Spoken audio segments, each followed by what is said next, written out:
Untamed is going to be untamed. It's going to be a little crazy. I want to talk to my people. I want to talk to my brothers and sisters. We can have grace and humility in how we interact with other people. Oh, hot dog, look at you. And nobody talked about what's really happening.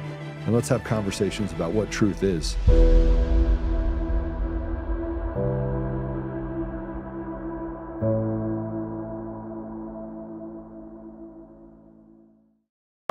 Check this out, guys. So at 8:39, look at this.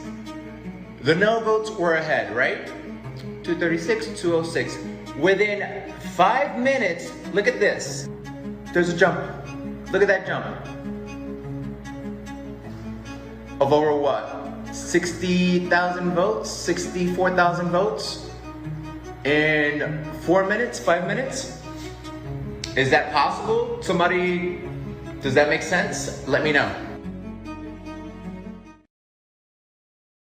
64,000 votes in 5 minutes, 35,000 mail-in ballots on the dot from Fairfax County. They steal elections in plain sight, and those that can see it are actually really smart. They understand the process.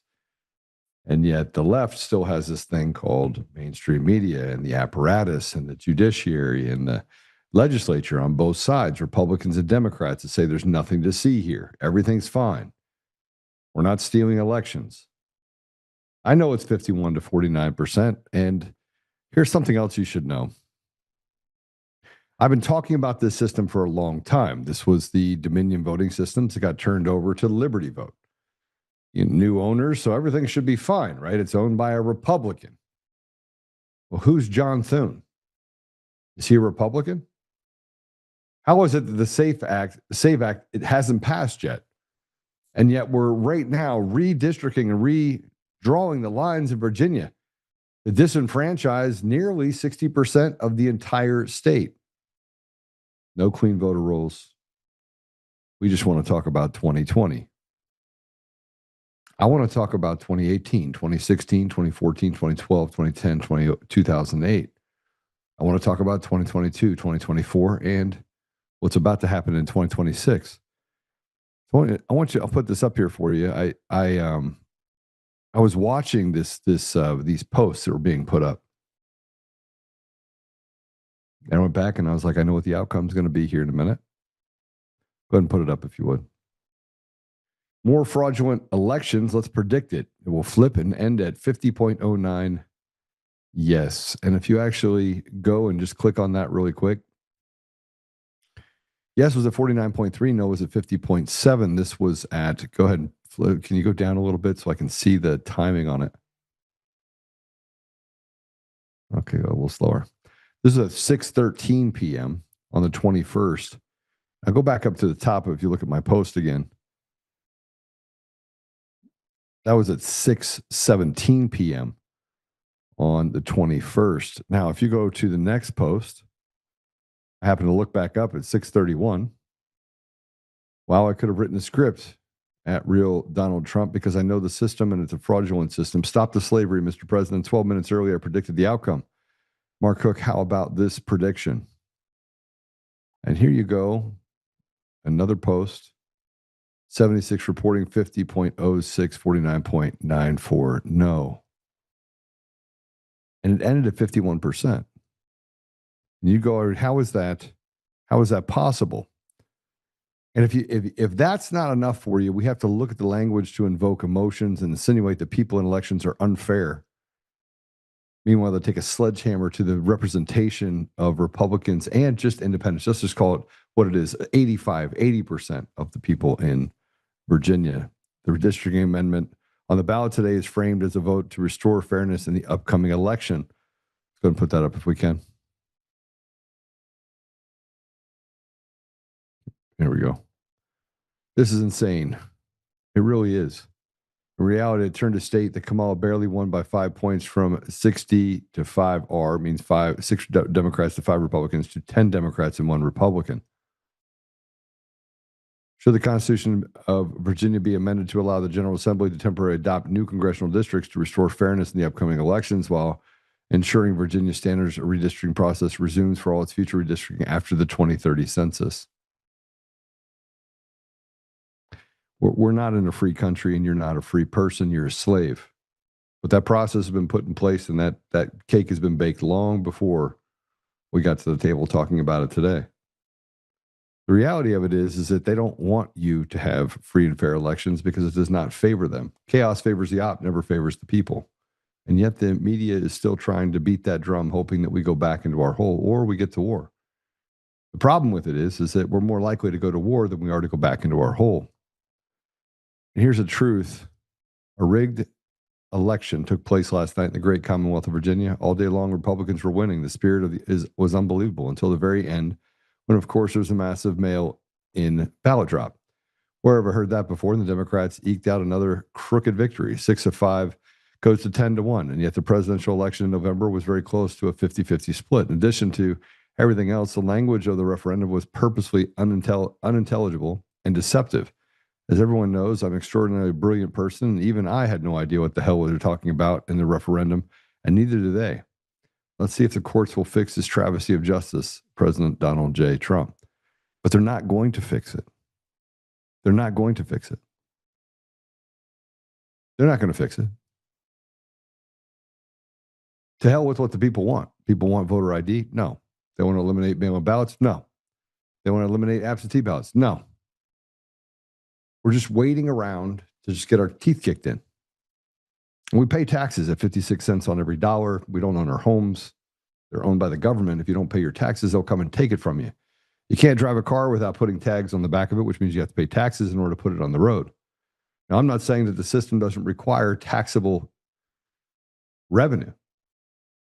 But when does it stop? When you take all the meat off the bone, there's nothing left. Families can't thrive. They just survive.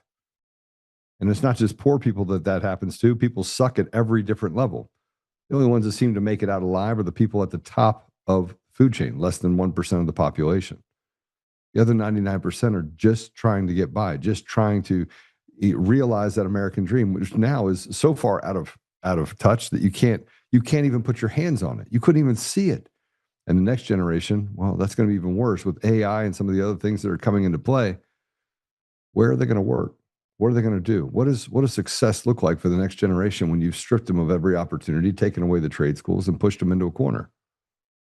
Is it any surprise that we have people that are waking up disenfranchised, thinking it's those people over there, when in actuality it's the very people that are stabbing them and then telling them to go look over there? Those are the people that are hurting you. Our government is broken. Our judiciary rotted to the core. I want to show you this. This is Lara Logan interviewing former CIA operative Gary Bernstein. And we have a great guest today, by the way. Bruce Sackman is a healthcare fraud investigator and former president of the Society for Professional Investigators. He is a veteran federal investigator, so I'm going to ask him a little bit about this. I don't think it's a specialty, but let's get into it. With the U.S. Department of Veteran Affairs, he retired as a special agent in charge of the Northeast Field Office, the Office of the Inspector General. He's an expert in medical serial killers. Well, this is going to be a fascinating conversation. We are going to talk a little bit about, if you're investigating one thing, you can investigate another. You can look at things on his face. I'd like to see what he thinks about this. But I want to play this first, and then we'll bring him in. This is Lara Logan talking about elections being stolen in America. Every election. There's not one election in the United States that's not stolen. I am a system architect. I literally should be able to predict that we're going to flip. I shouldn't be able to predict the Georgia outcome either. But I did. Go ahead and play it.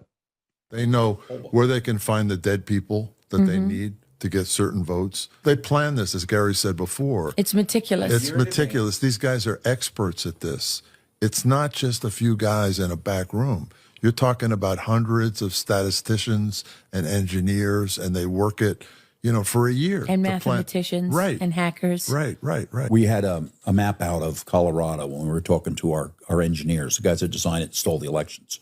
And we looked at it and we said, look, it's Denver here and Colorado Springs, all the Democrats, they said, and they looked at us in pity, Yeah. Like, here's something. They said, no, we just go to every one place where Trump wins 70-30 and he's winning 68, or we shave in every other place. We don't go near a Democratic place because when they want to do recounts, they're going to go to the Democratic places. They don't realize we shaved in every other committee. We know every other county. We know how to do this.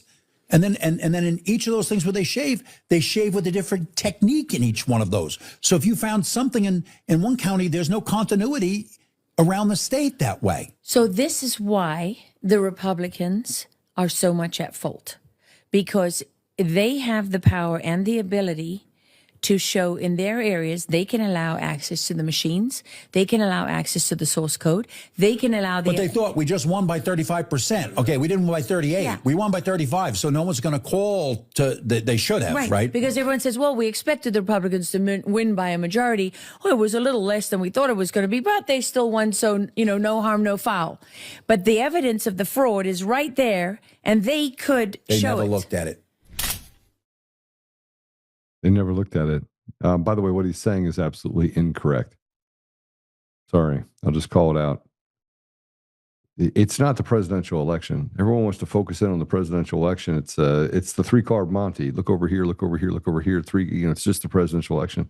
They're stealing every race in whatever they want. Town council, no problem. Mayor race, no problem. Referendum vote that actually raise your taxes, no problem.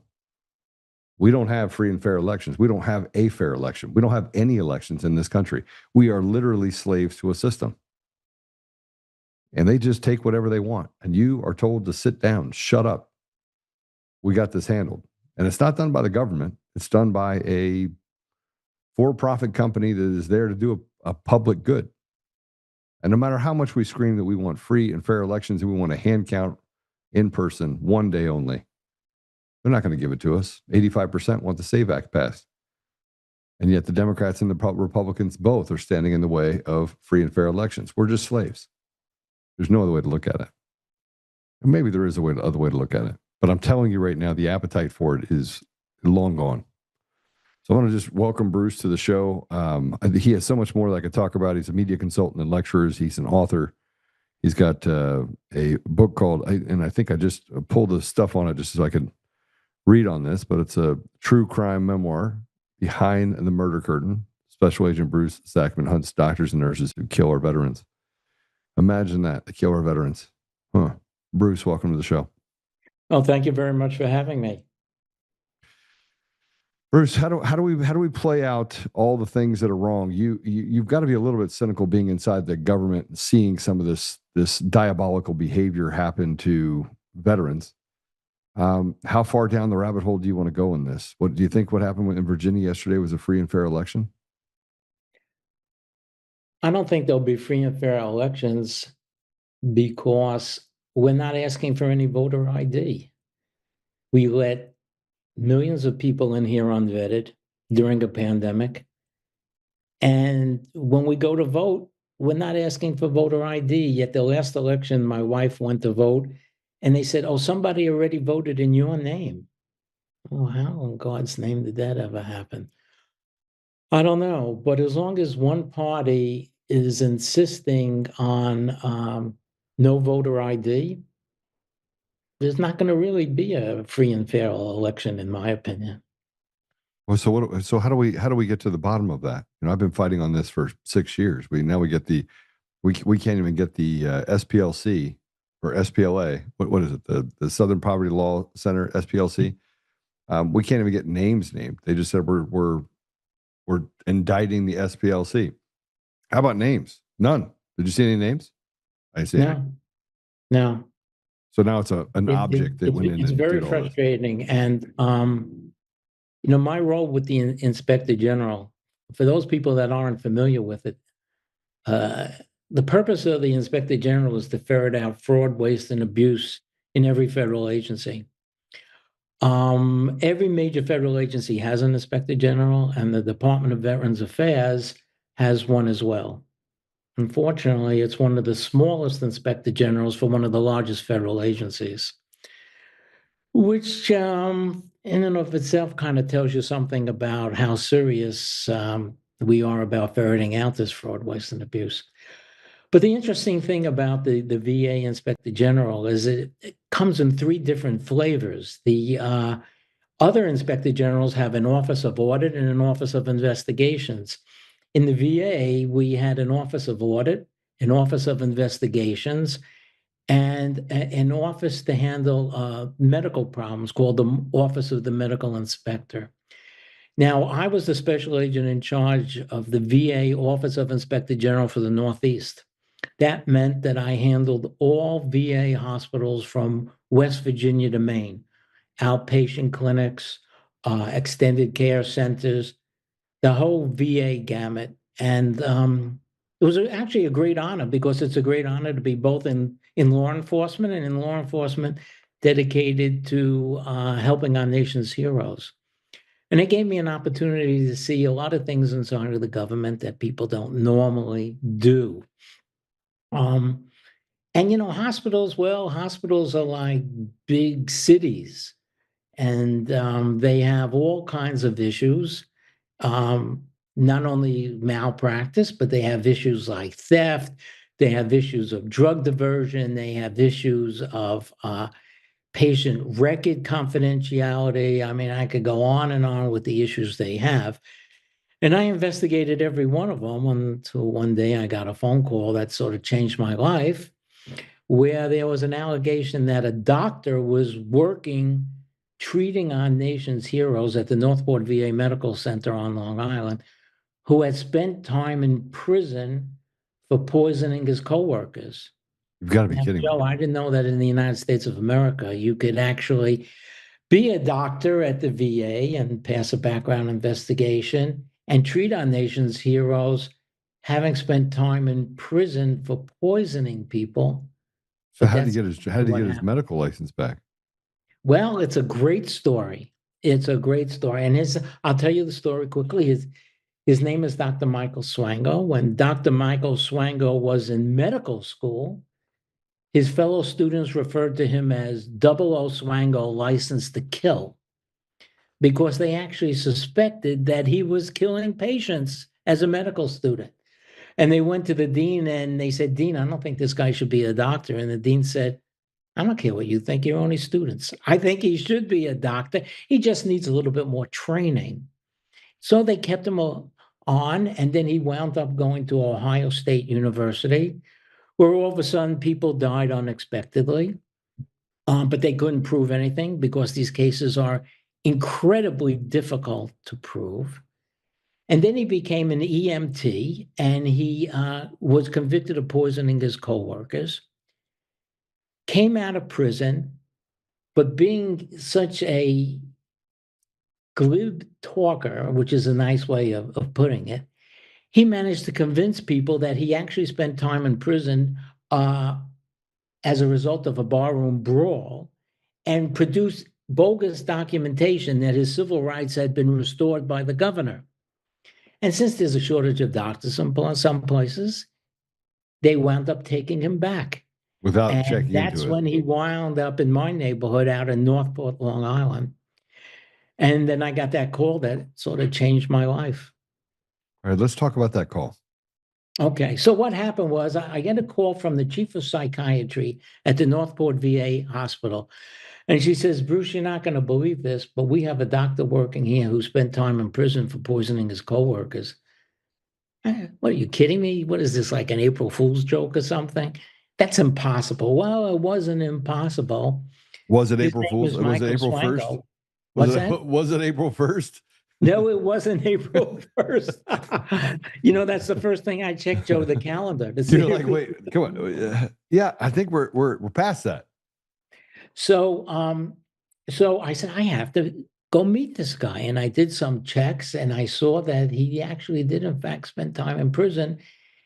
And when I go there, he's a really handsome, charming guy. I mean, Joe, if you didn't know better, I don't know if you have a daughter, but if your daughter brought him home and she said, "Hey, Dad, this is my new boyfriend. He's a doctor at the VA," you'd say, "Come on in, we'd be happy to have you in the family." I'd And still check him out. Just Yeah. so we're clear. So what happened was that he gives me the same story, the barroom brawl story and all that. And then I ask him, I said, "That's really interesting, Dr. Swango. Thank you very much. But do you mind if I come in your room and look around and check some things out?" And then his attitude completely changed, wouldn't let me in. I didn't have enough probable cause for a search warrant. And the next thing you know, this guy is out of the country. He's in Zimbabwe, Africa. And when he's in Zimbabwe, Africa, he kills women and children and pregnant women.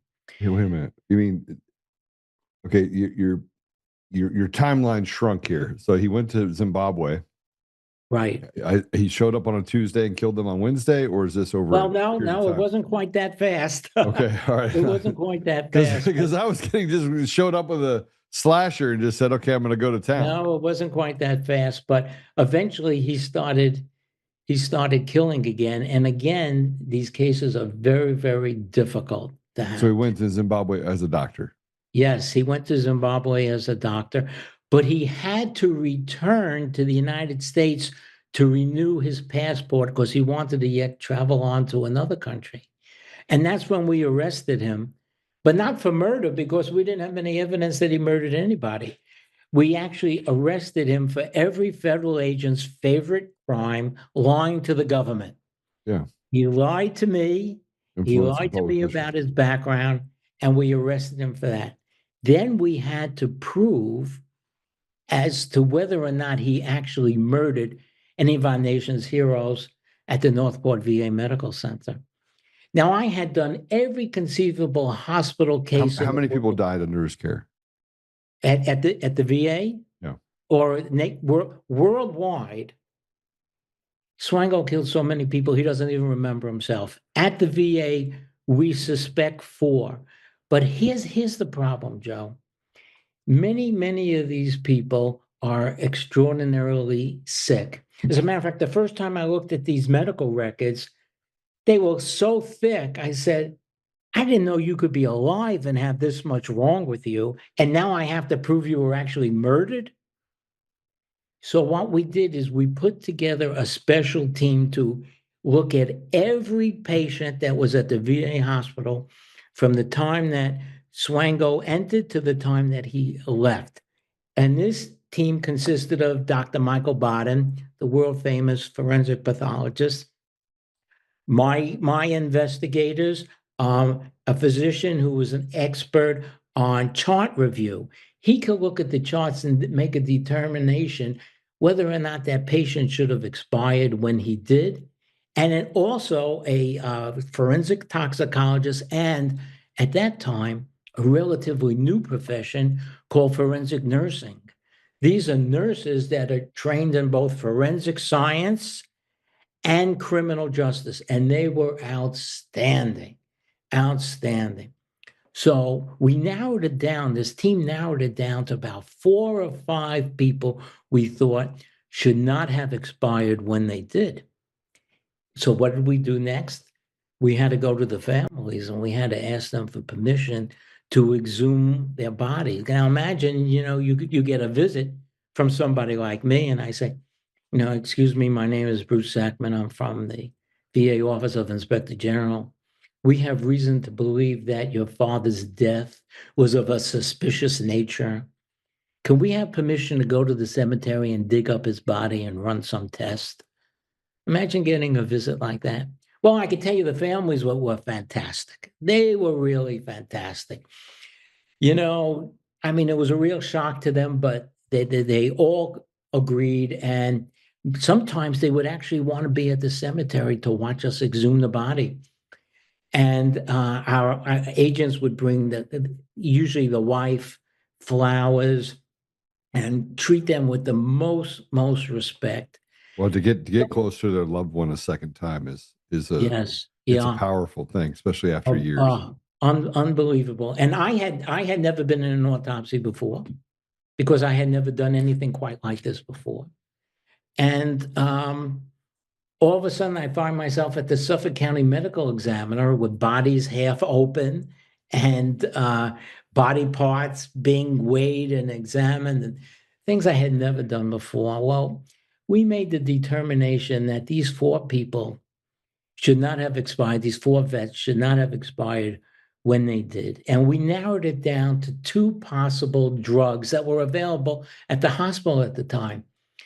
One was called succinylcholine, which is a paralytic. If they want to put a tube down you, it temporarily paralyzes you. And the other one was epinephrine, which was adrenaline. Yeah. And the question is, could we find traces of this in embalmed tissue? Yes. And we asked the FBI for help, and they didn't want to help us.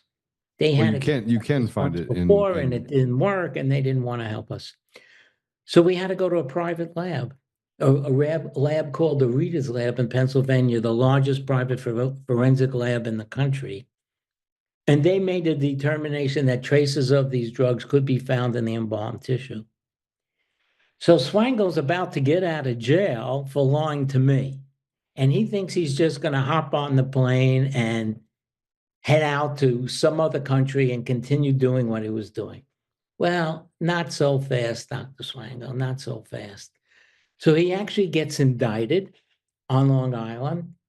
And at the same time, we get very lucky because the government of Zimbabwe enters into an extradition treaty with the United States. And they were just chomping at the bit to get their hands on this blonde-haired, blue-eyed doctor who murdered their people. So hold on a second. So now they're suspecting, or they already knew this was happening? Well, they're suspecting. They didn't have the proof that we did, but perhaps their proof is not the same as our proof here in the United States. They don't need it. I mean, frankly, they'll just have a bunch of guys around a campfire and then be like, "You're done." We think you did it. Yeah. So, we said it's not exactly like that, but I mean, it's no, it's a little different.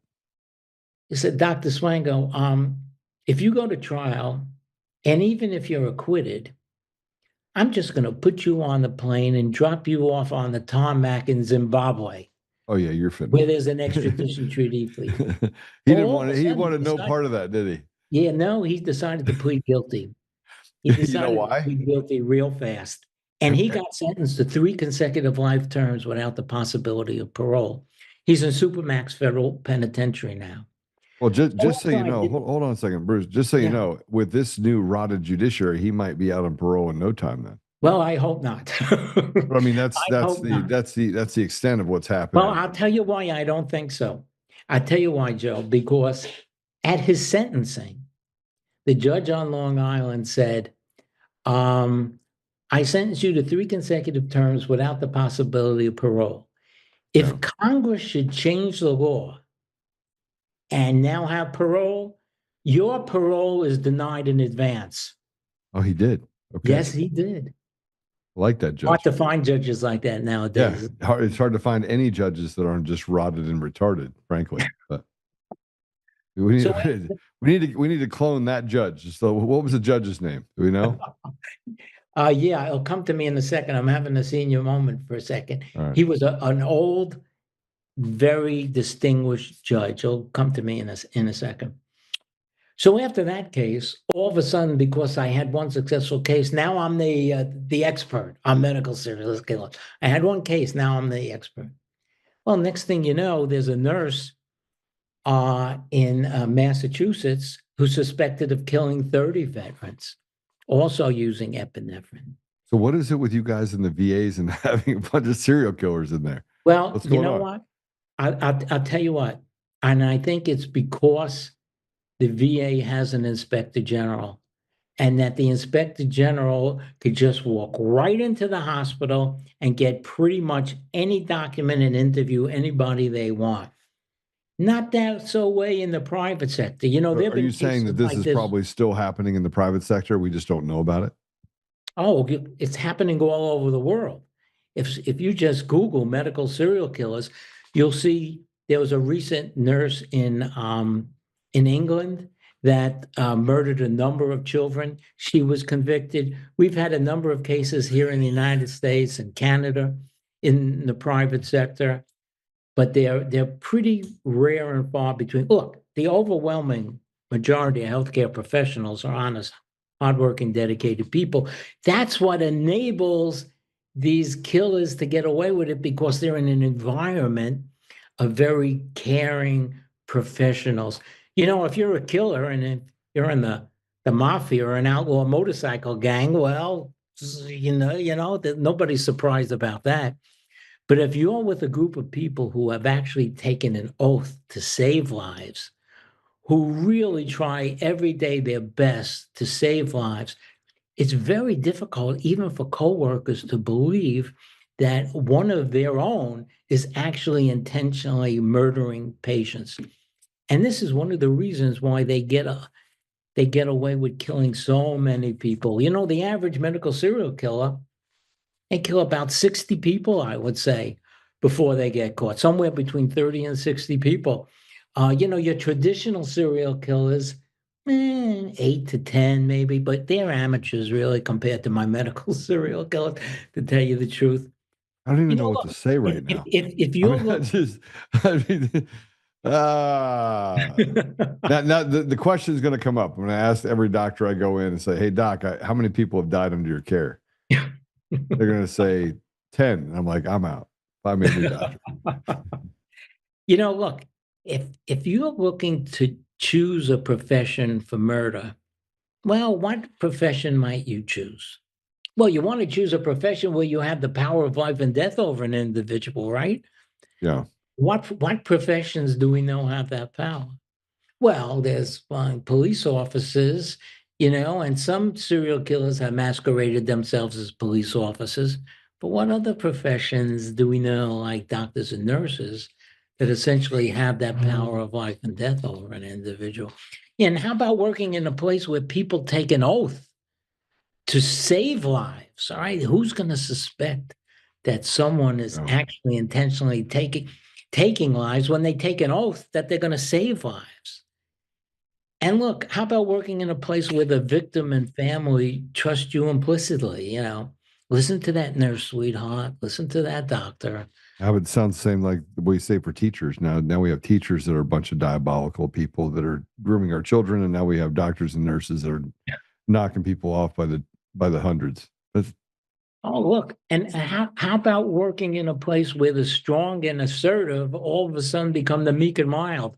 You know, you ever go in an emergency room and see this big construction worker terrified of this little nurse coming over with this big needle to give him an injection, and they don't ask questions. Oh, oh, I they're do. doing well. The majority of people don't ask questions. They just accept whatever treatment they get. So you could see, and look, how about working in a place where there's a shortage of skilled workers? You know, sometimes for nurses, well, we had to go all the way to the Philippines to recruit them. You know, I mean, and in some locations in the United States, it's very, very hard still to find doctors and nurses. So if there's, you know, if we didn't do such a great background investigation, well, excuse me, we couldn't find anybody. We couldn't find anybody to fill that. So you could see now how something like this is just going to start to percolate. You know, how about working in a place where death is an everyday occurrence? You know, I mean, if somebody dies in a hospital and nursing home, is that going to make the news? I mean, is that going to have an investigation? And I tell you this, almost all of them work alone at night. You know, like that 3 a.m. They call it the graveyard shift, where there's practically no family, no coworkers, and that gives them the opportunity to kill, you know. And I could tell you this, a Do you have hospital. trouble, Doc? Do you have trouble going to? I mean, sorry, Bruce. Do you have trouble going to the doctors now? Do you have trouble like walking in and No, sitting you down know, I and I being I like really don't. I think they reaching have for the trouble with pistola? me. You're like it's in your waistband. You're like, "What's up, bro? How you doing? Okay, Um, hey, I'm just gonna take your blood pressure. Let me see it first. Let me see the blood pressure. Let me inspect it. All right, that looks okay. That's fine. All right, I'll, careful.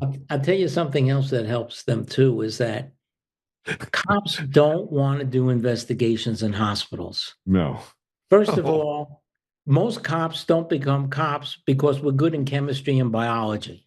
Okay. That's true the story. first thing. Second thing is we're very, very dependent on the doctors. I mean, who are we to challenge the doctors and the nurses? We don't really understand the science. We don't even understand the law. They have this HIPAA law, you know, this Health Insurance Portability and Accountability Act. What records can I get? What records do I need a subpoena for? What records do I need a court order for? It's too much work. Well, I don't really want it. I don't really want to go in there. And if the hospital management tells me, we've conducted an investigation and we've come to the determination that all these patients expired as a direct result of their natural disease processes. Well, I'm not going to argue with that. I'm going to accept that. And this is why medical serial killers get away with killing so many people, Joe. Let me ask you a question. Do you think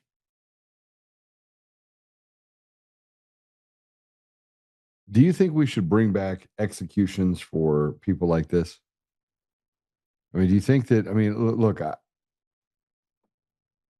we tend to show mercy to those that show no mercy. I mean, shouldn't we just quick death, man? Just boom, execute and be done with them. Like, let them not breathe another moment. Why is it that? And this is biblical, by the way. So this appears in the Old Testament, eye for an eye. New Testament, that you should have accountability, right? Why is it that we show such regard for evil when evil shows no regard for us? Well, you know what? If somebody killed my father at the VA hospital, would I want to see him get the chair? Oh, absolutely. But on the other hand, I could tell you that there have been a couple of acquittals of medical serial killers who were convicted first and then overturned, usually because of questionable science. So this is the dilemma. I mean, questionable science when you have like 10 or 12. Come on now. Nobody's that unlucky. I mean, they might have gotten off, but yeah. You know what? So because it's easy to make a mistake, I kind of wrestle with this because I know how the families feel, how I would feel, how most people would feel. Imagine if your dad went through the war, survived the war, only to get murdered at a VA hospital. I mean, I don't even know how I would react, to tell you the truth, but I would certainly want the person who did that alive, eliminated from the face of the earth. I struggle with this. I struggle with this because if anybody ever hurt anyone in my family, I would, if they were in prison, I would find a way to get into the prison, which means I got to commit a crime in order to get there, which means I got to commit a crime that would get me there. That would not be, I'd go just train to be a prison guard. I mean, I literally would do whatever it took to take out that person. No, I understand. And I wish I wasn't that way. I wish I wasn't that way, but I know who I am. Like, I know. And look, I'm not talking about malpractice because that happens. An accidental death, because it can happen. I mean, it can happen. But these people intended to murder their patients from day one. From day one, they intended to murder their patients. There was at the U.S. Veterans Affairs Hospital in Columbus, Missouri, there was a nurse by the name of Richard Williams. Yeah. Every time Richard Williams was on duty, the death rate would go up. As a matter of fact, this is pretty common. In my book, I list the red flags. And one of the red flags to watch out for medical serial killers is this. Every time Nurse Bruce is on duty, the death rate goes up. Nurse Bruce takes a week vacation, the death rate goes down. That doesn't automatically mean that Bruce is a serial killer. Maybe he has the most complex cases. Maybe there's another reason for it. But I think we should start looking, And the second thing is that these patients weren't expected to expire when they did, Joe. And that's a big difference.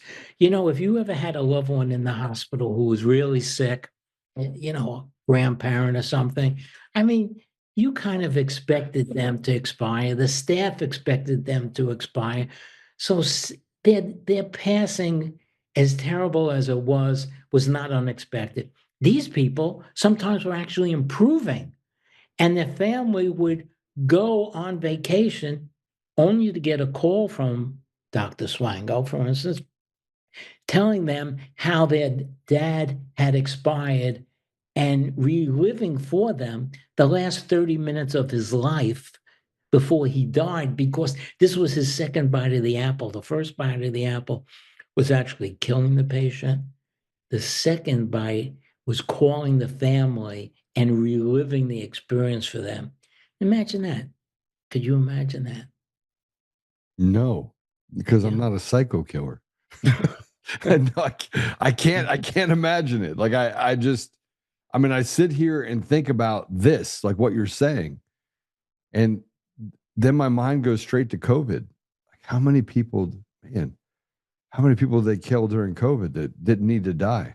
Well, it's very interesting that you mentioned COVID, because I'll tell you a little bit about COVID. And there are a couple of ongoing cases now involving doctors that allegedly murdered patients during COVID. Right. But this is what happened during COVID. You know, all of a sudden, even the best hospitals were inundated. They were just inundated with patients. They didn't know how to handle it. Yeah. So what they had to do is they had to reach out to these traveling nurses who travel from one hospital to the next, and rotate, and they make a lot of money because they get extra pay for that. And the majority of them were good, really good. But there was a small minority that weren't so good. In fact, many of them had gotten in trouble at the previous hospital, but they never mentioned it at the new hospital they were. And some of them came from different hospital systems. They didn't understand how drugs are obtained. There were a number of things they were behind the eight ball on. So I had actually a number of cases involving these traveling nurses where they were stealing drugs. They were actually drug-seeking patients, and they got thrown out of hospital A, and they went to hospital B, and hospital B never learned that at hospital A they were thrown out for stealing drugs. And I had a few of those cases. So yeah, COVID was very, very rough. And unfortunately, a number of the background investigations were put together very, very quickly. Well, it's like this, Joe. If the enemy's coming over the hill, Yeah. the thousands, do you have time to do a thorough background investigation on every soldier? Or you just want to put somebody up on the front lines? Well, you put someone up on the Essentially front what lines, happened, and they put unfortunately, somebody on the front lines. you're I've made a couple bad hires in my days, for sure. Right. I've had a couple of really psychotic people work for my companies. But it taught me what to look for when I went to hire new people. Right. And I almost feel, this is going to sound bad, that when we started instituting HR departments, that's when all of our problems started. Because they don't know what to look for. And then somebody starts and you look over and you're like, you're a serial killer. I haven't had a serial killer work for me, but Oh, that's good. That's good. Yeah, HR departments, I was often in conflict with them because when I caught somebody stealing drugs, I wanted them arrested and prosecuted.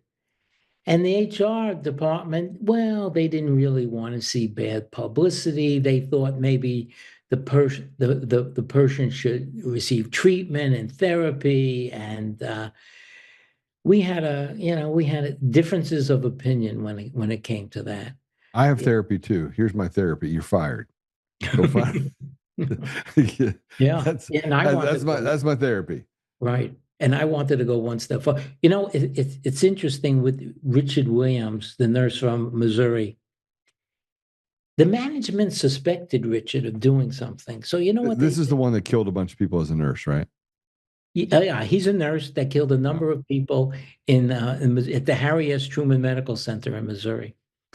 Allegedly, because I'll tell you why it's allegedly, but so what happened was that when Richard Williams was under suspicion, the management said, "Oh, I have an idea. Let's assign another nurse to work with Richard." And when that other nurse worked with Richard, the death rate was fine. But if that other nurse had to take a day off, a couple of days vacation, guess what happened to the death rate? It went right back up again. And one of the families sued, and the judge on the civil side, now let's think about OJ here. The judge on the civil side said, yes, I think Richard did kill these people. but that's not the same as a criminal conviction. That was only civil. And we were ready to go forth. We had actually indicted Richard Williams on 13 counts of murder. And then remember, I talk about the bad science. Well, this is what happened. This is one of those. This is one of the things where there was new, and anytime you're dealing with new science, you got to fasten your seatbelt because there are going to be challenges like crazy. And what happened was the Reader's Lab said, succinylcholine. That's what Richard Williams used. And the FBI ran a test and they couldn't duplicate what the Reader's Lab said. So the district attorney at that time declined to prosecute the case, which I was very, very upset about because the science had actually gone bad on another case, Kristen Gilbert, nurse, but we were able to show that the deaths were consistent with epinephrine poisoning. In this case, the prosecutor would not go forward with the case against Richard Williams. So Richard Williams leaves the VA. He goes to a private nursing home. And you want to guess what happened at that private nursing home? Lots of people died. Exactly. And he still didn't get charged for that. And that, it's in my book, but that is the story that sticks in my craw. So where is he now? To this day, he's home. He's not working. He's not in the medical profession at all.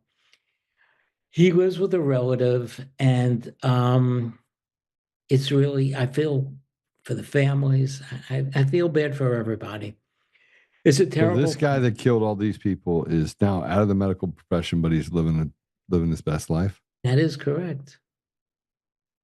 That is correct. That is correct. You know. I need a minute. Really I need a minute. It's not funny, by the way. I can't imagine.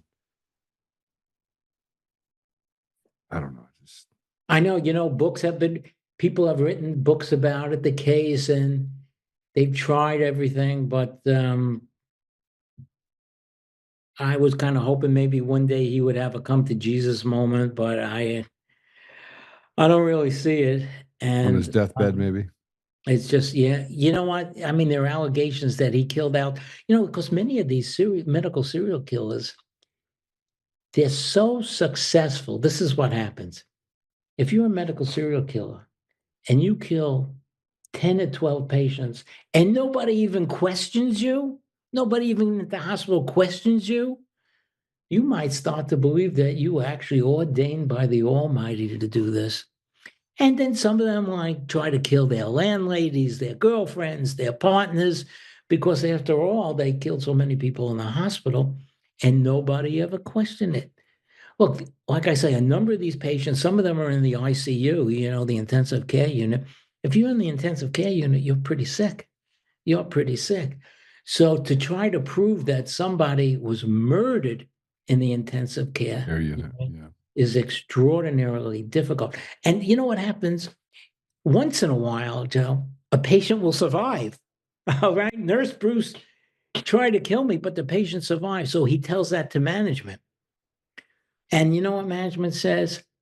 If you keep saying that, we're going to make a little notation in your chart that you're obviously suffering from the numerous effects of the multiple medications you're under. It's called hospital delirium. Oh, it's a real condition, hospital delirium. So you see, that Nurse Bruce wasn't really trying to kill you. You just have delirium from all those drugs you're under. And when I make this presentation, I show a film. And in this film, there's a patient in Ohio who says, Dr. Swango, this blonde-haired, blue-eyed doctor, came over to me, injected me with something, and waved bye-bye. And then she almost died. Fast forward to Zimbabwe.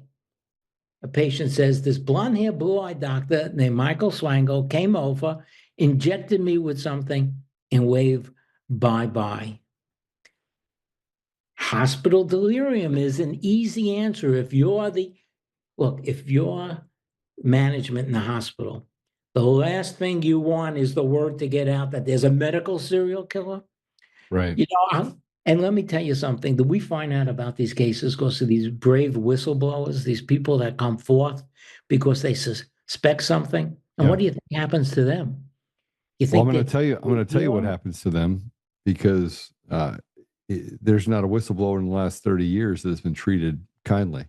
That's right. Right? They haven't been, and it's That's right. the cover-ups, and that's I think the most disturbing part about all of this is that the cover-ups, no matter what level we're talking about, whether we're talking about in government or private industry or the elections, those whistleblowers are made the pariahs of society. Oh, Why? absolutely. Why?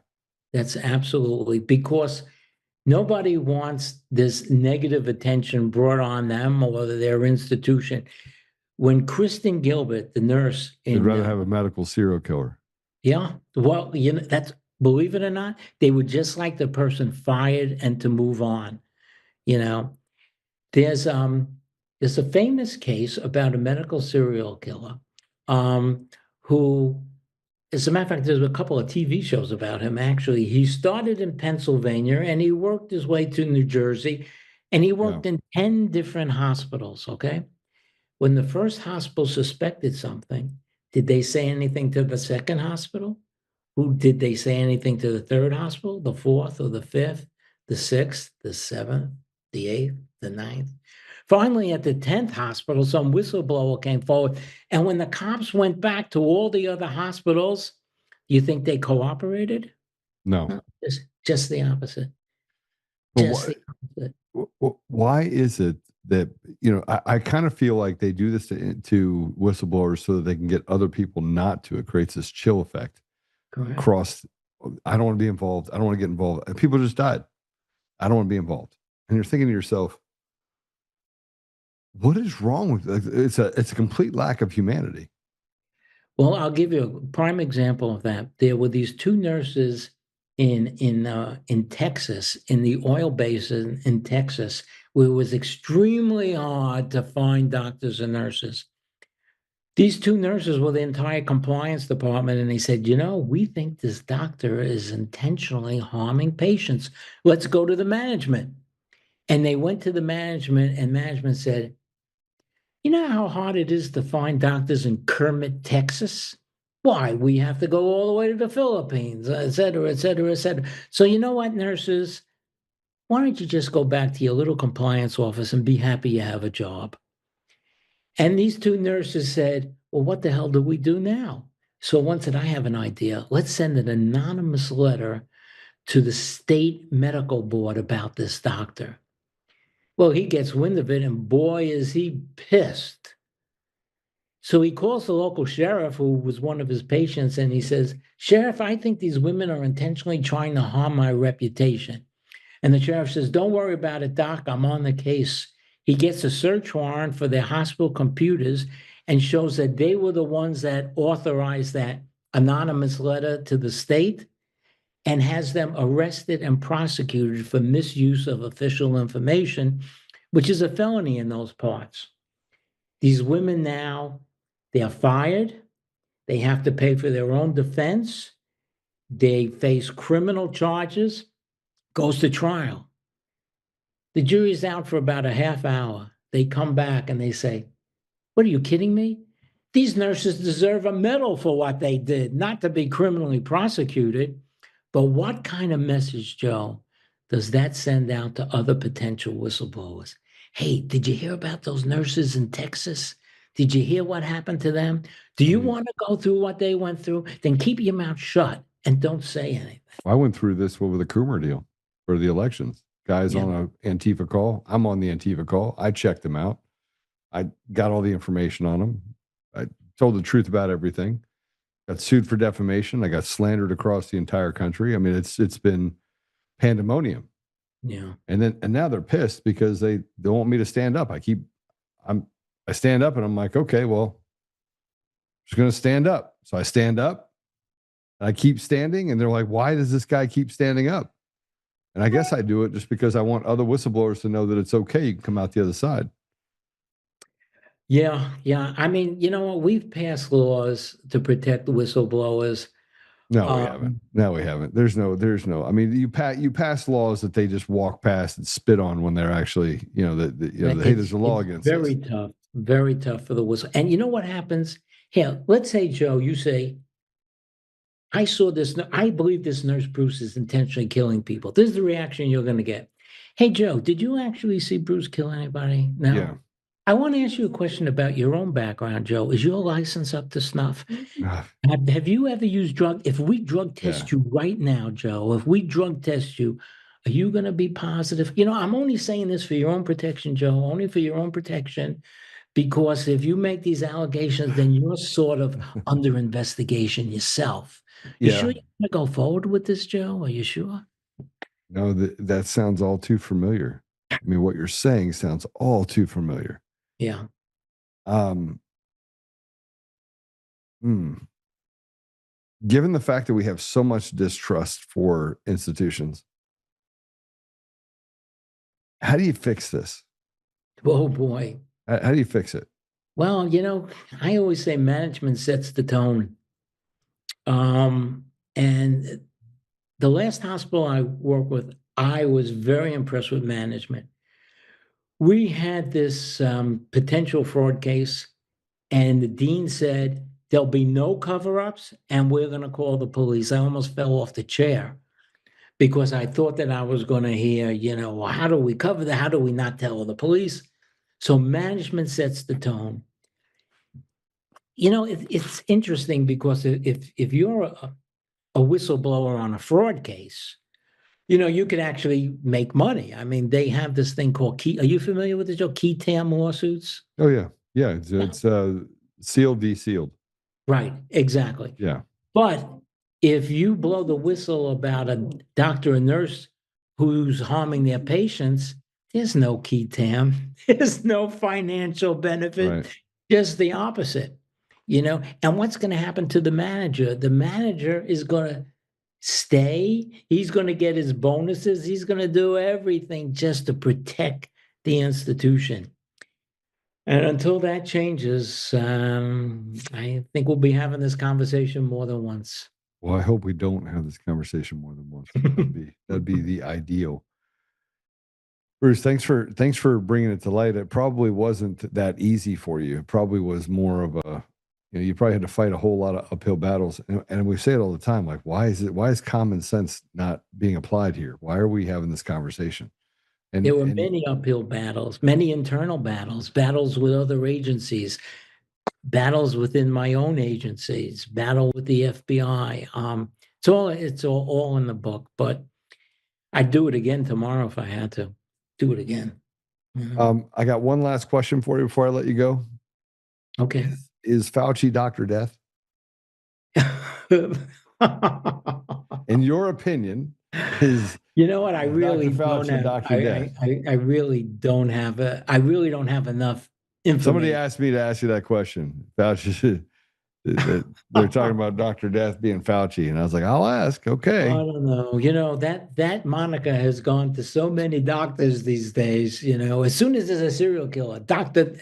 Death, the angel of death, right? They all have the same. The stuff he said about AIDS, and it was so wrong. You could look across the room and someone could catch it.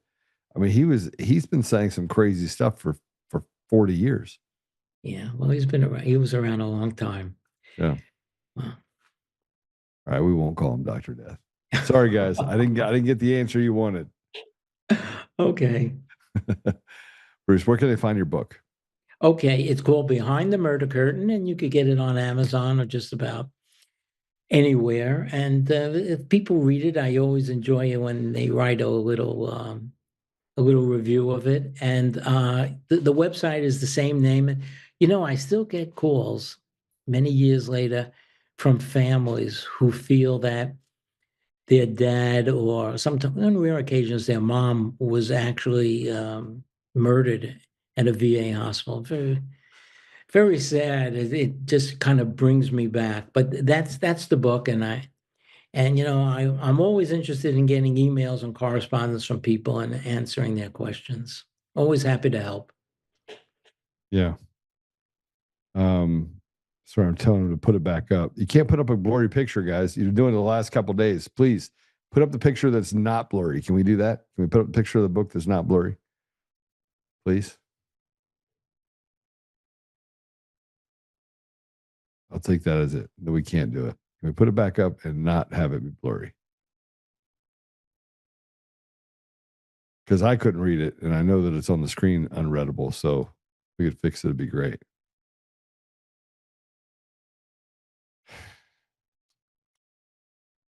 Okay. Here's what I promise we'll do, Bruce. We'll get it up there. We did put it in the comments as well, for where you can actually go buy the book. All right. Thank you very much. Dr. Kevorkian. How is people bringing up comments about Dr. Kevorkian? No, it's not the same. No, not at all. The people went to him to end their life. It's a little bit different. A little bit different. I mean, if people start doing research, they'll see these cases all over the world. They'll see a nurse in Germany that killed, well, we think close to 300 people. There's a doctor in England named Harold Shipman, who is the undefeated champion of medical serial killers. He killed about 300 people. Unbelievable. And there are others. All right, Bruce, thanks for joining us. I appreciate you very much, and I'm going to read your book. And then Thank you. I hope it's insightful to how we can get whistleblowers to feel like they can still come forward even through the pain. I think that's probably the thing that has been most noticeable for me. The last 6 years have been painful, but worth it. But getting other people to realize that it's worth it, that becomes something totally different. Right. I mean, there are organizations now like Whistleblowers of America that help whistleblowers. That's a very good organization. But if you're going to be a whistleblower, you got to fasten your seatbelt because you're going to be in for the ride of your life. It's not fair. It's not fair. No. Bruce, thanks a lot. Appreciate you. All right. You're welcome. Thanks for having me. Thank you. We're going to go to a quick break. And when we come back, we're going to talk about the fact that the government, even when they get it right, can't seem to get it right. The SPLC was indicted. Where are the names? When we come back, we'll talk more about that.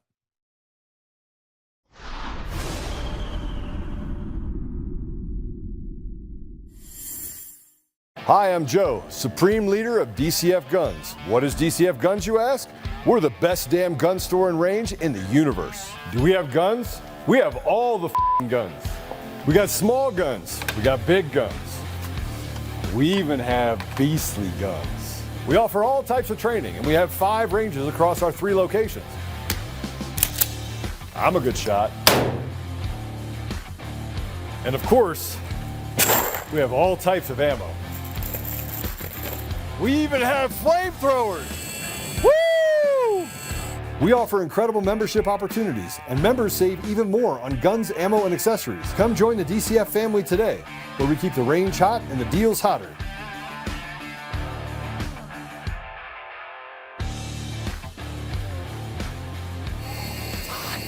It's hot.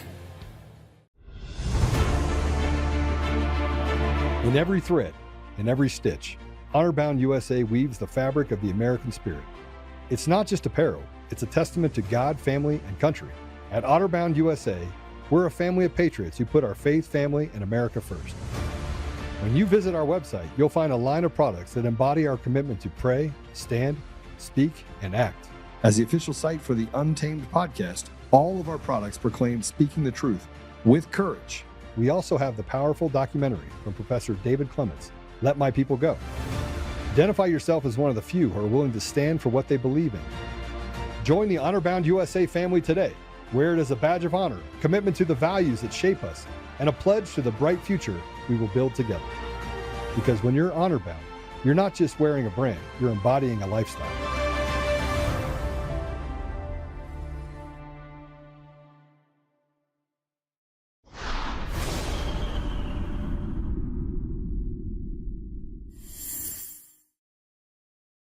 Oh boy.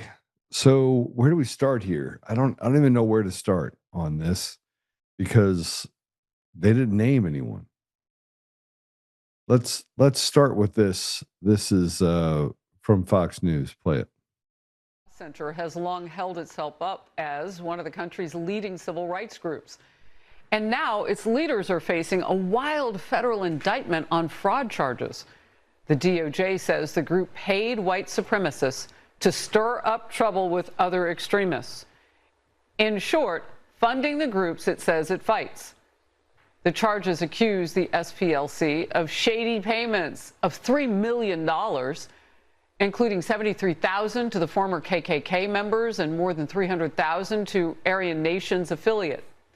The SPLC slaps the tag of hate group on conservative organizations all the time. It did just that to Turning Point USA just months before Charlie Kirk was assassinated. Here's the bad part as we start looking at this, is that you can't seem to you can't get to the bottom of it. Now, I will tell you that the SPLC, I started an organization called FEC United. And FEC United, I'm just starting to make sure that it's still on the list. Yep, still on the list. FEC United was considered a hate group. And Gays Against Groomers is a hate group. And We Are Change is a hate group.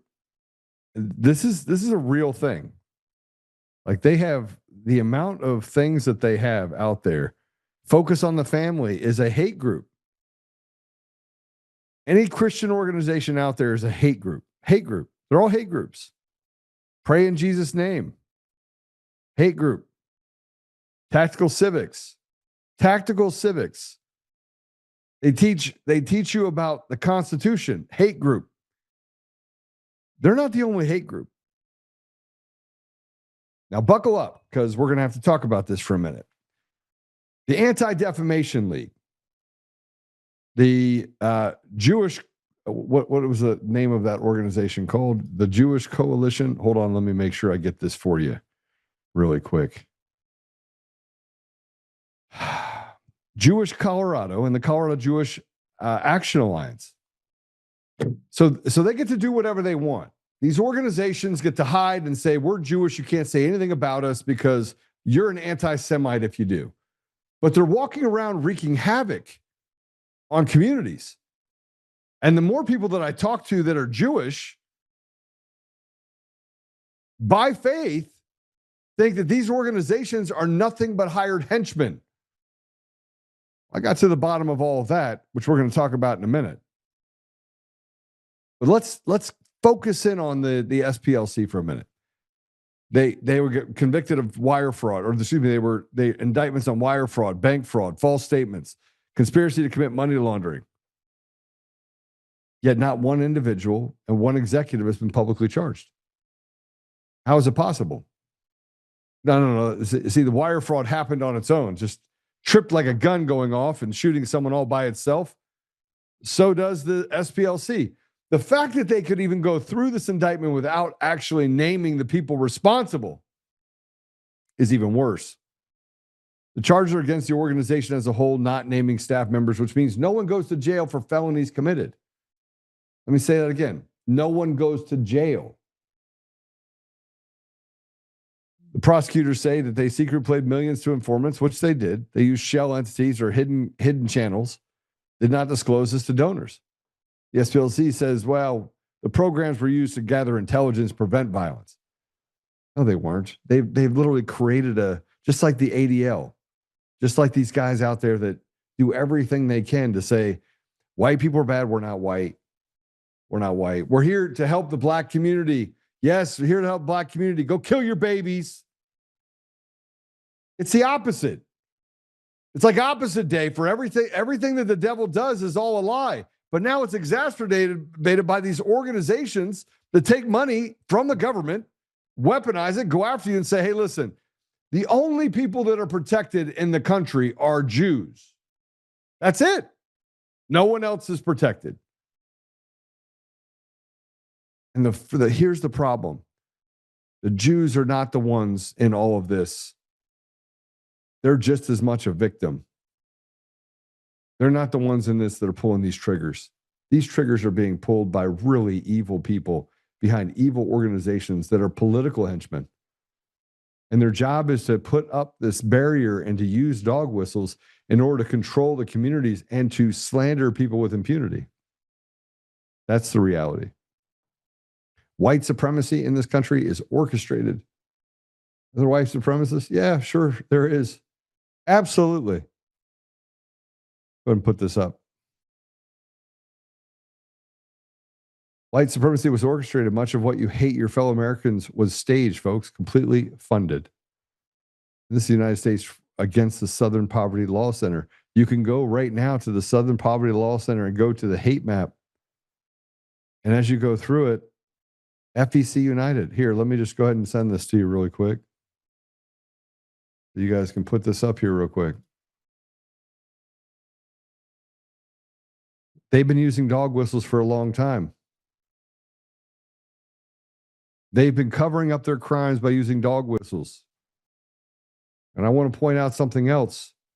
Eric Coomer sued FEC United, sued my company, sued me, didn't sue me, didn't just sue me, went after everything around me in order to destroy, because that's the whole goal, right? Use lawfare to destroy. Why is it that the map cannot be seen? Please tell me. Why can't I see the map? Why is the map foggy? Please fix it. Can we fix it? Somebody give me a response.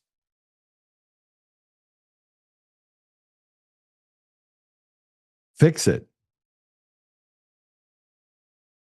There's got to be a way to fix it. I mean, it's not. I've done lots of presentations with stuff with Zoom, and it's not been like that. Well, let me just tell you, the first one at the top is Faith, Education, and Commerce, FEC United. FEC United in Northern Colorado. Here's a chapter in El Paso County and Larimer County, all on the list for being a hate group. Tactical Civics in Fountain is a hate group. Take it down, please. Nobody can see it. They can't see it. They can't read it. It's foggy. And please, let's get that fixed for tomorrow if we can. Tactical Civics in every area, they're all bad people. These are all bad people. The SPLC says they're bad people, so they're bad people. The ADL comes out and says they're bad people and they can slander you, and they just get away with it. Do whatever you want. This isn't a country of laws. We don't have a country right now, guys. We don't have a country. There is no country right now when one group can come out and use a dog whistle and take you out. And the SPLC put every Christian organization out there that does good in the state of Colorado and around the country on the hate map. There should be a class action lawsuit against the SPLC. Oh, but that's right. It's publicly funded. It never ends. It doesn't end. And how about this? They created Charlottesville to create the false narrative that President Donald Trump was a racist, white supremacist, and embarrass Republicans into distancing themselves from him. This is Lara Logan. Let's put it up.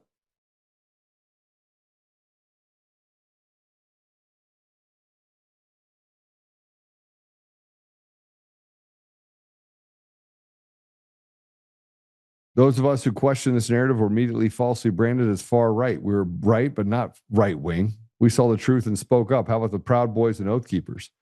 If they don't create the org, they infiltrate and distort it. And for many years, the FBI have been complicit, creating online chats and entrap and frame too many Americans, then criminally present those as real terrorist threats while allowing the actual terrorist threats of radical Islamists protected, funded by the left and the globalists to spread. That was always part of the plan.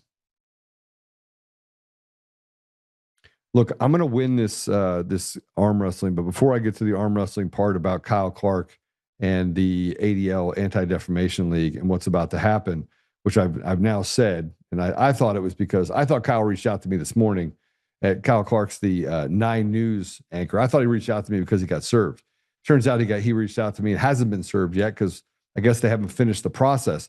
And he asked me, they sent another letter to stop you from becoming the state chair of the Republican Party of Colorado. Deathly afraid that I'm going to come in and fix something that they've all broken. But here, I want to remind you what the SPLC was doing in 2021, and that the Biden FBI was behind it. This is what they were doing. They were targeting Catholics as domestic extremists. Play it. The FBI utilized a so-called hate map from the SPLC, the Southern Poverty Law Center, as it was going after traditional Catholics and labeling them domestic extremists. Do you think that that's an appropriate source? Absolutely not. Do you know some of the other groups that the SPLC labels as hate groups or extremist groups? No, I don't, off the top of my head. I can name a few. They also name the Alliance Defending Freedom, the Family Research Council, and Moms for Liberty as hate groups as well. Do you find it concerning that they were using the SPLC as a source? Yeah, I find it deeply concerning.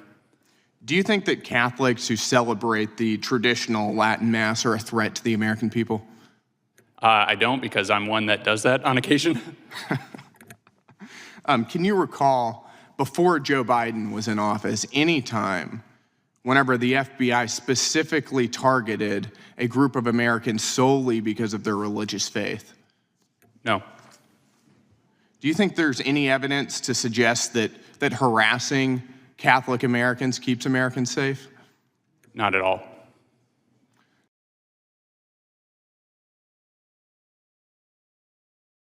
This is an organization in our country. This is much like every other organization out there that tries to destroy whistleblowers, go after people that are doing good, trying to restore ethics and morals. Anyone that comes out and tries to do a greater good to protect our community are all put down by organizations like the Anti-Defamation League and the SPLC. It's not an isolated event. And if you go to the SPLC site, just so read off some of these things that are on the whole hate map. There's statewide organizations and there's local organizations. Colorado Alliance for Immigration Reform, hate group. It's anti-immigrant. Family Policy Alliance, anti-LGBTQ. Family Research Institute, anti-LGBTQ. Focus on the Family, anti-LGBTQ. Gays Against Groomers, Colorado Chapter, anti-LGBTQ. Generations, anti-LGBTQ. The Pray in Jesus' Name Project, anti-LGBTQ. Colorado Eagle Forum. You don't even want to know what they say that's an anti-government general organization. Constitution Party is anti-government, or the Constitution Party. Anti-government general, Faith, Education, Commerce, FEC United, North Colorado. Freedom First Society, anti-government. Moms for Liberty, anti-government. Moms for Liberty, anti-government. All the way down. Parents Involved in Education Colorado, Aaron's group, anti-government. Tactical Civics, anti-government. We Are Change, anti-government. Scriptures for America Worldwide Ministries. Christian Identity. American Freedom Network. Conspiracy Propagandists. Northern Kingdom Prophets. General Hate. Colorado Mountain Boys. Militia. I mean, this is crazy. As I look at the things that are on this list, it is unbelievable. I mean, think about this. They get to just walk in and say, hate group, hate group, hate group.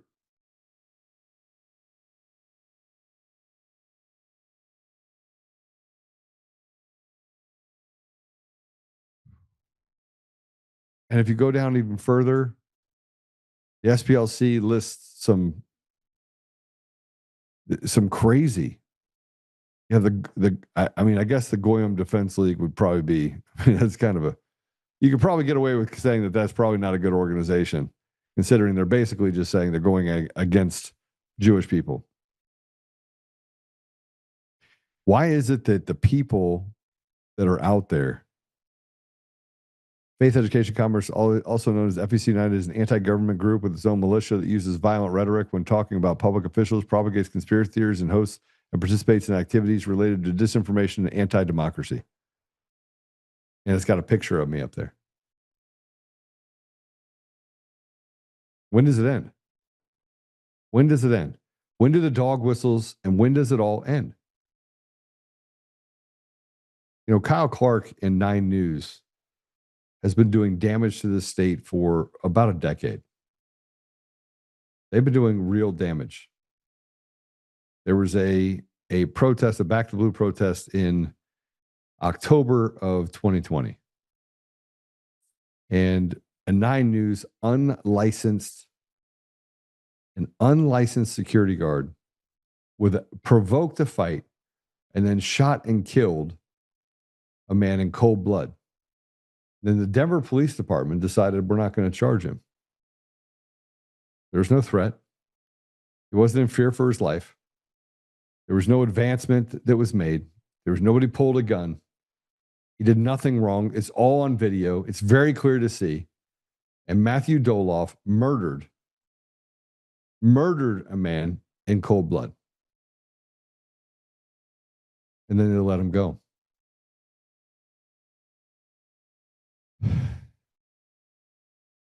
We're in a backwards world because we've allowed backwards to stay on top.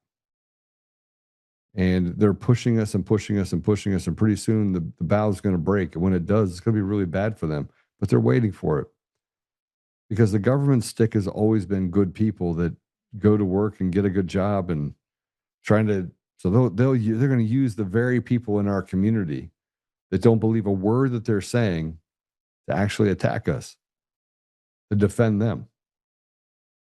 56 cents on every dollar goes to governments. You're less than a half of a person. More meat off the bone than you can afford. You and your wife have to both go work. You and your husband have to both go work just to try and get close to 100% of what a normal person would make if they went out there to make a living wage. You struggle to try and push forward to make some success and to create some opportunity for yourself, but you can't because they put a weight on your ankle and said, and if you get out of line, we will use the ADL. We will use the SPLC. If you try to basically restore things to a place where it makes sense and you don't let us groom your children, you don't let us do things that we want to do that's evil against our community, we're just going to bash you with slander. And what's even worse about that is people in our own communities, they listen to it. They establish the character of men and women based upon people like Kyle Clark, a sick leftist individual who's about to find out that your words have consequences. And he's going to say, well, won't survive anti-slap. And I'll be like, well, you lied everywhere. You lied. Just like the SPLC lied, just like the ADL lied. And they relied on you when they lied. And 9 News is going to have to make a choice, but you're not getting your contract renewed anyway. So you're gone. So I wonder if you're doing this just to take another stab at 9 News on your way out the door. It won't matter because I'm coming after you personally. The lies just stack up over and over and over and over again. And we already know the ADL through some sort of Snapchat or Signal chat. Say, hey, will you run a story? We need cover. We need cover. We need to be able to hurt Joe Oltmann because he was running for governor. And we tried to go to the Republican Party and they wouldn't listen. And now we're going to slander him even further and say, we're going to double down on this. After I called them out. After I called them out, they went right back out to let's punish Joe Oltmann more.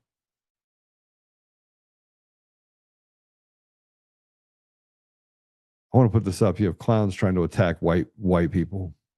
I don't care if you're white, black, green, yellow, purple. You have clowns trying to attack whites. Check this. All of them, even the purple ones with webbed feet, should be executed. So they want to make this thing where if you're a white person, you should be shamed because 58% of child molesters are white dads. Right? Here's the only problem. Go ahead and click on that picture if you would. These are the white people that they're talking about. Yep. Zoa, who's probably from some sort of Asian country. She's now white. Lopez, he's white. Mario Tehran, he's white too. Oh, here you go. Marissa, she looks white for sure. I don't even know what Daryl is. Daryl just looks, he called in retarded. Adina, certainly white. Yeah, here's another one. Valero, white. Here we go. These guys down here, they look completely white, don't they? You got Diego, he's totally white. You got Alejandro, he's white, right? You got Gadel, he's white. Here's the reality. They want to play identity politics. They want to basically destroy our communities. They want to create more chaos. They're so worried about me going in and actually taking care of the Republican Party, and they create all these falsities everywhere, and nobody does anything about it. We sit around and we placate to it because we're afraid. Everyone's afraid to talk about it. You're not allowed to talk about the schoolyard bully. You can't hit the bully in the face. 18 times Kyle Clark has run a special on me. 18 times. 18 times Kyle Clark has run a special on me and used 9 News as the bully pulpit in order to do it. SPLC runs and says that I run faith, education, and commerce, 3 things that are critical to what we have in our society. Said that organization is there is a conspiracy here. That organization 100% is an anti-governmental group, which we weren't anti-government at all. We wanted churches to be open. We wanted children not to be groomed, and we wanted to be ability for people to have opportunities with businesses. We ran those separately, those units. We didn't have a militia, but they can lie with impunity because who's going to challenge them? And when you do challenge them, you got to go sit in front of a judge. So I went ahead and said, all right, I'm done. I'm going to try the entire case in the a court of public opinion. I'm going to literally hire attorneys to go after all of these people. And then I'm just going to expose every part of it from the end to end, because you don't get to just do what you're doing and bully people inside of a schoolyard. And the Coomer attorneys, oh my gosh. You should see what those guys are doing. And you should see what the judges are doing in order to back them up. It's the most pathetic thing I've ever seen in my life. Pathetic. Because the entire system in the state of Colorado is rotted to the core. When a judge is coming to me telling me, hey, Joe, listen, it's really bad. You have no idea what these people are doing. They're disgusting, evil people. And I've been on the bench for a long time. And you have previous judges that come forward and says, you have no idea what they're doing. They actually come to me and say, if you do not do this, do what the public defender is asking for, then you're out. Let the criminal go. We don't have a country anymore. This isn't a country. This isn't a country. This isn't a country. I can tell you right now, Colorado isn't. But we're going to find out. We're going to find out just how rotted the federal judiciary is. We're going to run it all the way up. So let's talk about this, though. This is residents speaking at the city council for Seattle. This is what Americans are being spit on right now. And if you're not pissed, you should be. Show it. Discouraging to come up here and see all the heads down. It's like, Sir, you're on a 2-minute timer here, so let's go.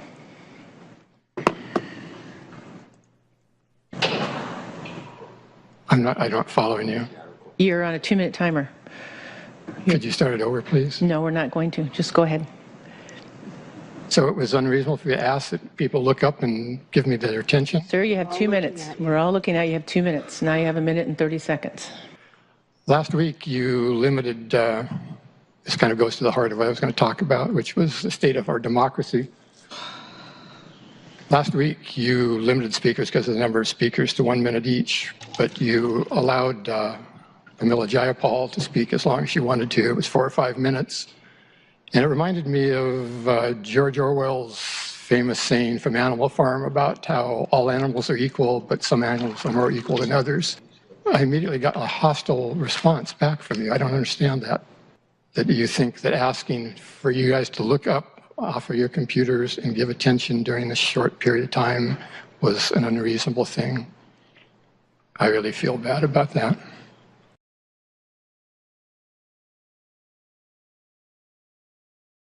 See, he's a nonviolent man. One of the fears that people have is that we get to pick and choose the words violence. We go and bomb a nation, we go into Iran and we kill tens of thousands of people, and that's acceptable. It's not violence at all. Matter of fact, the word violence never comes up. It's strategic. We strategically are doing the things that are necessary in order to protect our interests. We see that reflected when the Strait of Hormuz was closed. Oil prices spiked up. It was going to destroy our economy. We had to find a way. So we used violence in order to get what we wanted. Violently went out and we bombed the living shit out of pretty much everyone in Iran. And then we shut down the Strait of Hormuz and said, okay, fine, nobody goes in and out. And there's an anger and helplessness that I can see in the people of Iran because I've been in the Middle East. I've been in countries that have been held hostage. Now, two things can be true at the same time. I can say, I'm okay with what we're doing in Iran. We can't have another decade or 2 decades of whatever this madness is. And also say that doesn't extend to Lebanon. Doesn't extend to Lebanon.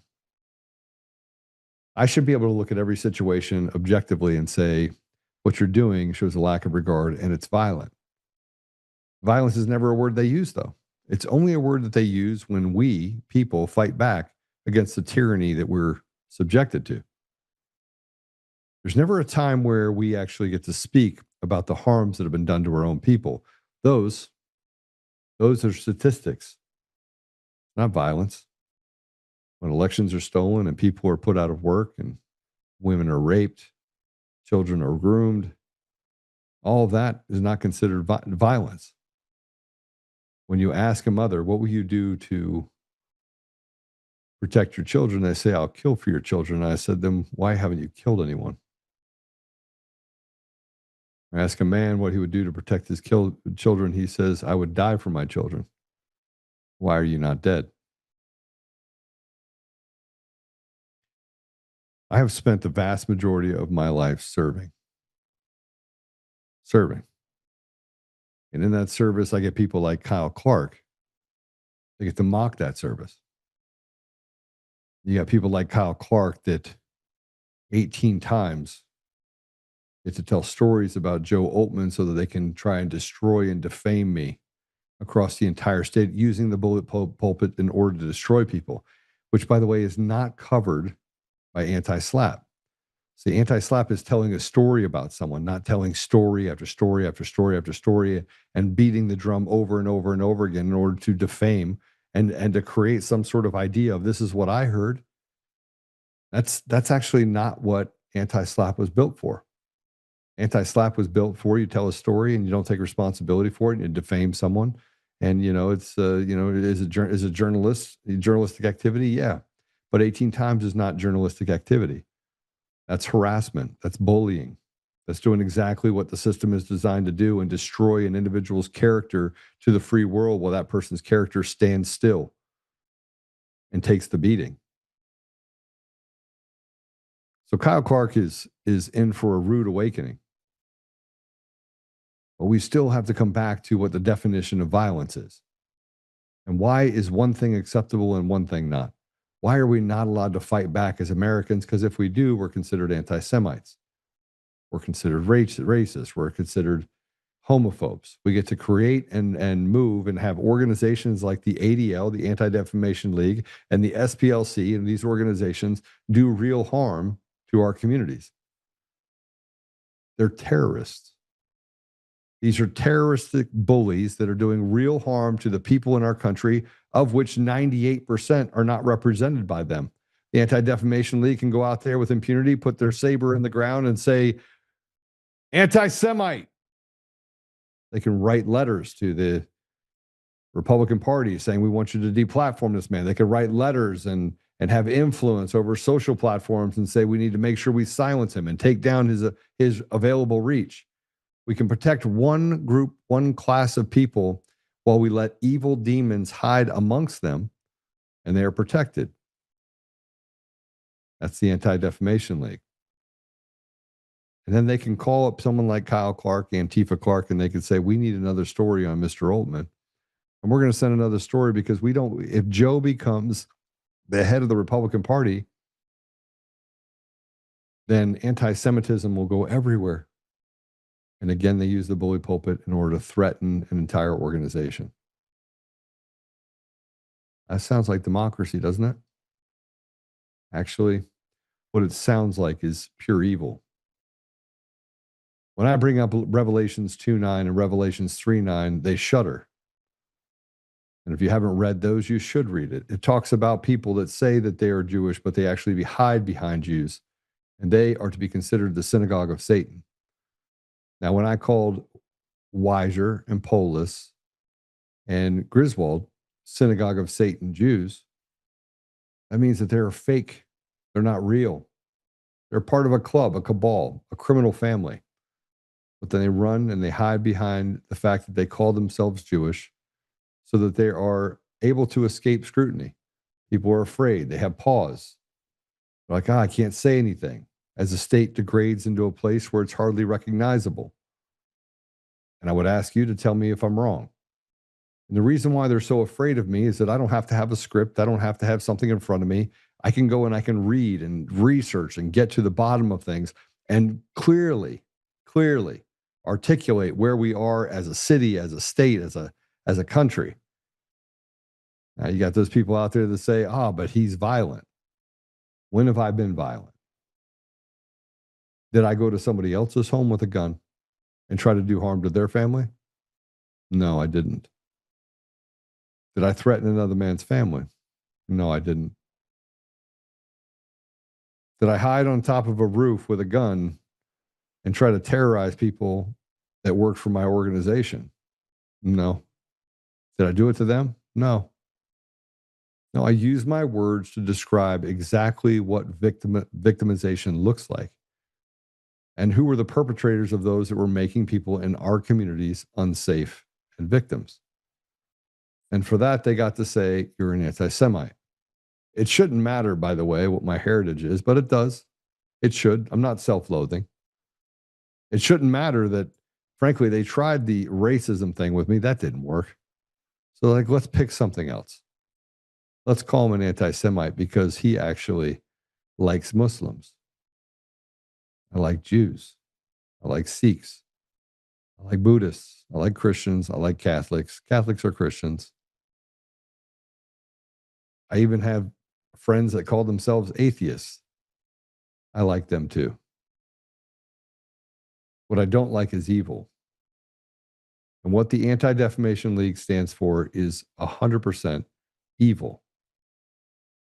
What the Jewish Colorado stands for is a bully pulpit that they think they can come in and they can put their fingers on the scales of how this state operates. It's really simple. In order to have a blueprint to destroy Colorado, you have to have an ineffective party. The party right now is nearly unrecognizable. But people like Kyle Clark, they want to create controversy. They want to create fear. They want to be the bullies in the room. So it's time, no matter what, to make sure that they pay for that.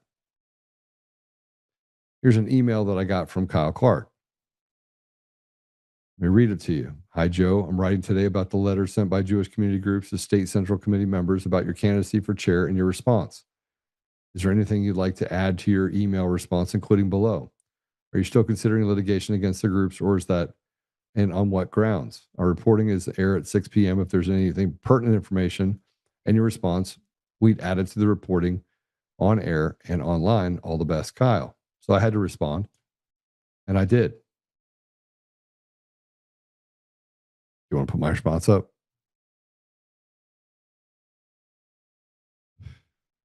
No, that's not my response. Forget it. Forget it. Forget it.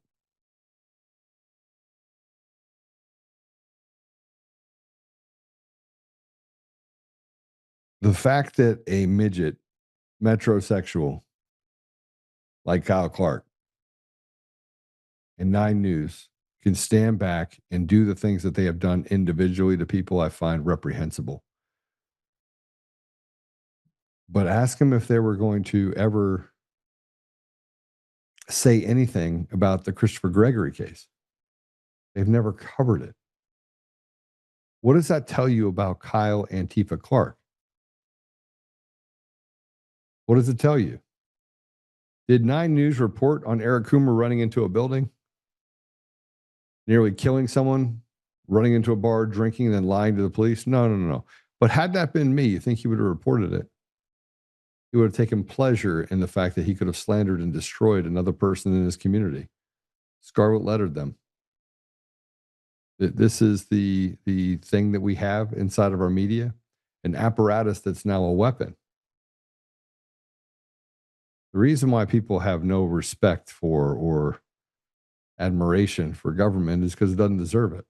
The reason why they have no respect or trust or admiration for media is, again, it doesn't deserve it.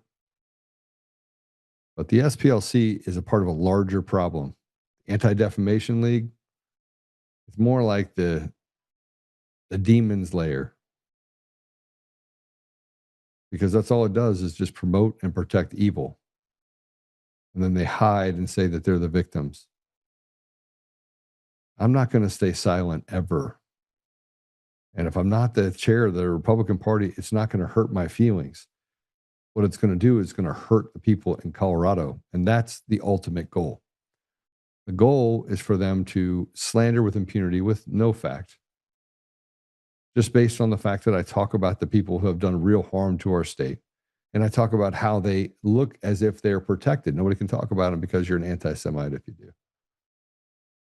And yet these organizations, I offered them the ability to sit down. I said, let's sit down. Let's have a conversation. And they said, no, we stand by the reporting. We stand by our email. The outcome was simple. We want you to scarlet letter this man, and we want you to cancel them. That should not be allowed in the country ever. Ever. But they did it to so many people. And it just tried to stick. And those people haven't fought back very effectively. I will. I will buy whatever commercials are necessary in order to make sure it happens. And I will make sure that the lawsuit sticks. That's my promise. So, Kyle Clark, I just have one thing to say to you. You're a pig. You're a disgusting, evil pig. You've done really bad things to the state of Colorado, and you deserve to pay for it. Now, however that comes out, I know it's going to cost you your job. I think you're unhireable, frankly. But let's see how it works out for you, because you obviously are poking the bear. So let's see how the poking goes. All right, let's go ahead and pray it out. Let's go look at the comments here for a minute.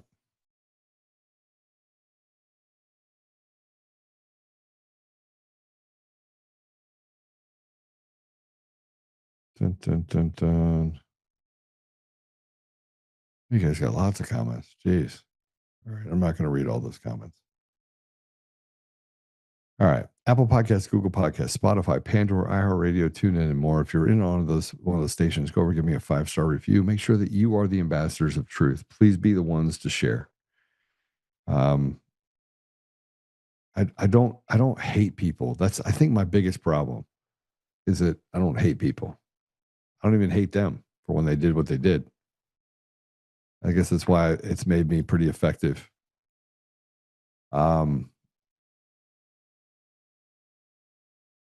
Yeah. I don't know. So I look forward to 6:00 tonight, and I look forward to going to the event in Weld County tomorrow. And frankly, I'm going to go spend a lot of time with Democrats in Denver, Aurora. I'm just going to walk into communities and I'm just going to wreck it. I'm going to go in there and talk to them about just how badly they've been betrayed by the very people that say they represent them.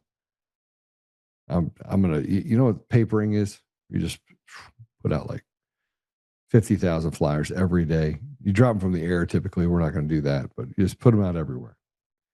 Then you set places where they can come ask you questions, kind of like was done with Charlie Kirk before he was murdered, assassinated by many of the same types of people that I'm talking about today. Yeah, we're going to do that all over Colorado, regardless of what happens with the race. You can't make me go away. You can't shut me up. You can try. And, you know, if somebody comes to try and do that, then I would just tell you that it might not end the way you think it is going to end. So I'll pray for patience, and I'll pray that we can kind of get to the bottom of all this. And I'll also pray for grace and forgiveness maybe we get to a place where we can have a better understanding, and they can sit down and tell me what they think, and I'll tell them what I think. And maybe we come to an agreement, maybe, but not before we get accountability through a lawsuit. Father God, thank you for the opportunity to be here today. Thank you for this platform. Thank you for the many blessings that you have in my life and in many others' lives. Thank you for the time, and thank you for Bruce's coming in here and advocating for people to our most vulnerable, our veterans. And thank you for, Father, having him stand up with courage and protecting our veterans and holding people that are diabolical responsible for their behavior. Father, we are kind of in a weird place where there's so many scarlet letters being thrown around. You have people that are trying to put a stamp on white people, and yet they lie and they create falsities, and we can see it. We're not allowed to talk about it. We're not allowed to talk about the people that betray you, Father, and call themselves a part of a tribe that, frankly, they don't even they don't believe in you. They don't follow you. They don't follow any sort of ethical, moral standards, and yet they hide behind the good people. So, Father, I just ask you that you would strike these people down.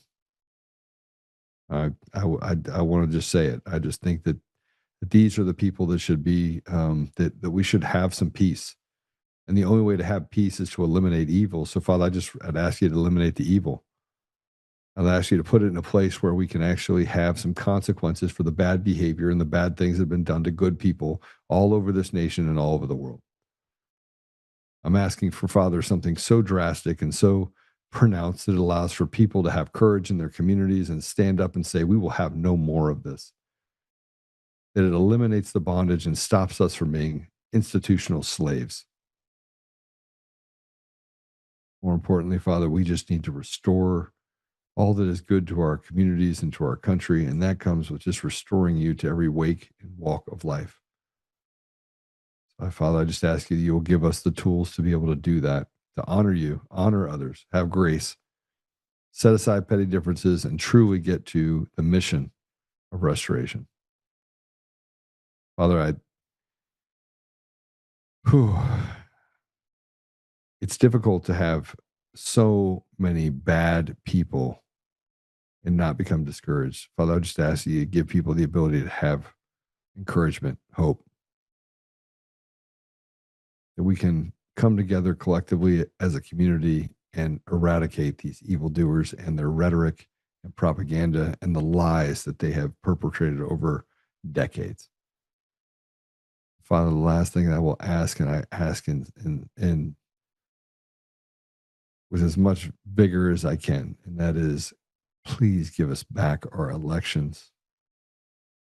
Please expose to a bitter end the bad evildoers that have taken our ability to have a voice, and allow us to restore order to our communities and protect our children and give them opportunities in the future. I say these things humbly in the name of Jesus Christ. Amen. All right. Well, I will see you guys soon. And yeah, remember, give me a thumbs up, likes up on your way out. Make sure you give me one of those, and we'll see you soon. All right? God bless you.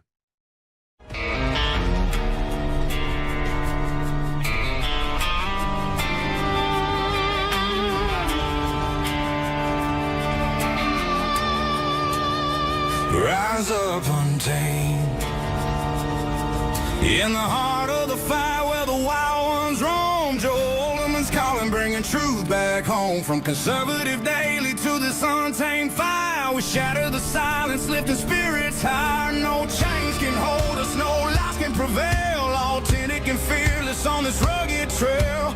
Patriots gather under stars and stripes. Untamed nation, igniting the night. Untamed nation, let the truth roll out in this land of the free. Standing proud from sea to shining sea, we won't back down. Catch the fire, wear the crown. Untamed nation, it's our battle song, motivating hearts where the brave belong. Yeah, untamed and wild, forever strong. Play it again all night long.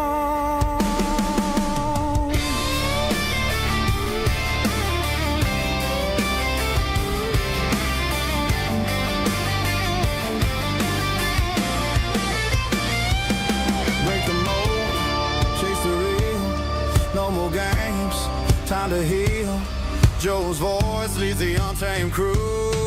Truth matters through and through. Untamed nation, let the truth roll out in this land of the free. Standing proud from sea to shining sea, we won't back down. Catch the fire, wear the crown. Untamed nation, it's our battle song, motivating hearts where the brave